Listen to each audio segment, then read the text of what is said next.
नमस्कार दोस्तों, स्वागत है आपका हिंदी नॉलेज शो में। तो वीडियो शुरू करने से पहले मैं आपसे एक सवाल पूछता हूं, उसका आंसर आपको भी करना है। सवाल ये है कि भारत और चीन के बीच में सीमा विवाद लगभग निपट चुका है। तो क्या भारत को जो चाइनीज कंपनियों पर लगा प्रतिबंध है वो हटा देना चाहिए या नहीं? सवाल का जवाब अभी दीजिएगा। चलिए वीडियो शुरू कर लेते हैं। तो दोस्तों, गलवान घाटी की हिंसा भारत के लिए ब्लेसिंग इन डिस्गाइज थी। हालांकि वो बहुत ही अनफॉर्चुनेट इवेंट था, लेकिन उसने भारत को एक सीख दी। सीख ये कि हमारा जो अल्टीमेट दुश्मन है वो चीन ही है। और इसके लिए हालांकि हमें 20 जवानों की शहीदी करनी पड़ी, तब जाकर भारत को ये बात समझ में आई और भारतीय लोगों को भी ये बात समझ में आई। लेकिन उसके बाद जो इवेंट हुए उसने चीन की क्या बुरी हालत करी, उसको दर्शाता है एक छोटा सा आर्टिकल जो मैं आपको दिखाता हूं। स्क्रीन पर देखिए।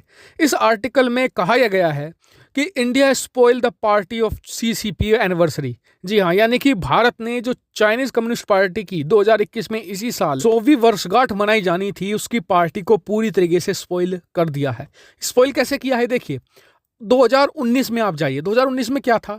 चीन को अपनी जो सरहदों पर कोई बड़ा खतरा नहीं था। कारण यह था कि भारत की जो तैयारी हुआ करती थी मेनली पाकिस्तान को लेकर हुआ करती थी, और दूसरी तरफ जो निचले सदर्न एरिया में थे, जैसे कि वियतनाम हो गया, म्यांमार, थाईलैंड, इनमें कोई ताकतवर नहीं था। वहीं जापान की बात करें तो काफी पीछे छूट चुका था। बचा था अमेरिका, जो धमकी देकर वापस ला जाता था।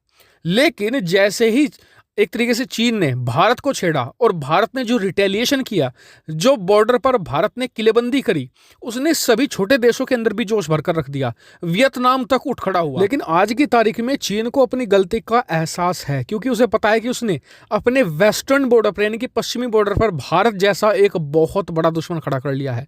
और भारत आज से पहले जो चीन को दुश्मन की तरह नहीं देखता था, वो आज उसके खिलाफ ऐसे ऐसे हथियार तैनात कर रहा है जिनकी काट चीन के पास नहीं है। और इतना ही नहीं, आने वाले समय की तैयारी में भी भारत बहुत तेजी से जुट गया है। अब चीन के खतरे को देखते हुए ऐसे ऐसे हथियार तैयार कर रहा है, चीन के पास आने वाले 20-25 सालों में भी नहीं होंगे। जैसे कि हमारा हाइपरसोनिक प्रोग्राम बहुत तेज गति से बढ़ रहा है, जो हमारा 2030 में तैयार होना था, 2025 तक तैयार होकर भारतीय सेना में शामिल भी कर लिया जाएगा।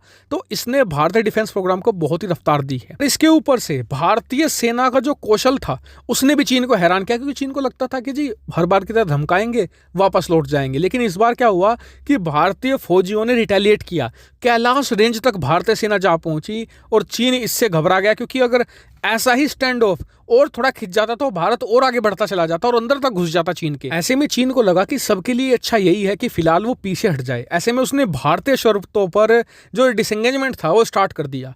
लेकिन जो अब भारत है ये पीछे हटने को तैयार नहीं है, क्योंकि भारत को पता है कि चीनियों की हरकत ऐसी है कि हर 2 साल बाद वो आते ही आते हैं। ऐसे में भारत सबसे पहले चीन को भारतीय बिजनेस से बाहर करने में जुट गया है। जी हां, आज ही खबर ये निकलकर सामने आई है कि भारत ऐसा मैकेनिज्म तैयार कर रहा है जिसके मदद से जो चीनी कंपनियां हैं भारतीय कंपनियों में इन्वेस्ट ना कर पाए, खासकर कि उन सरकारी कंपनियों में जिन्हें भारत प्राइवेट करने वाला है। एग्जाम्पल के तौर पर एचएल बहुत ही क्रूशल कंपनी है। भारत कभी नहीं चाहेगा कि इस कंपनी के जो शेयर्स हैं वो चीन के हाथ कभी भी लगे। ऐसे ही बहुत सारे बैंक्स हैं, भारत नहीं चाहता कि चीन उनमें इन्वेस्टमेंट करे। और आने वाले 2022 में या 23 में दोबारा ऐसा होता है तो फिर भारत चीन के खिलाफ कार्रवाई नहीं कर पाएगा, क्योंकि वो पहले से ही भारतीय कंपनियों में हिस्सेदार बने बैठेंगे। और इन्हीं कदमों के कारण जो 2021 में 100वीं वर्षगांठ होनी थी चाइनीज कम्युनिस्ट पार्टी की, वो पूरी तरीके से बर्बाद हो चुकी है। क्योंकि चीन 2019 के मुकाबले आज देखिए कहां खड़ा है। दुनिया में कोरोना के कारण उसकी भद पिट चुकी है,